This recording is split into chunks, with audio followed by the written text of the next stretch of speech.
Flutterflow custom components. If this guide helpful, don't forget to like and subscribe. First, open your browser and type in flutterflow.io. On the home page, click Start for free in the top right corner, then enter your name, email address, password, and confirm your password.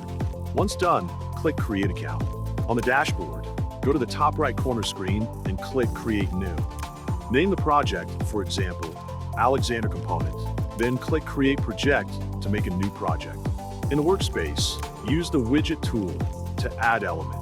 For example, I'm adding a circle image. On the left panel, click the widget tree icon and select your layer stack.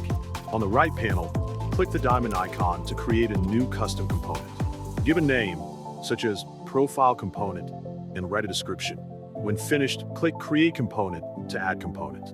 You can find your component by opening the widget palette on the left panel and clicking the diamond icon. Once everything is set up, go to the top right corner of your screen and click the eye icon to preview your design.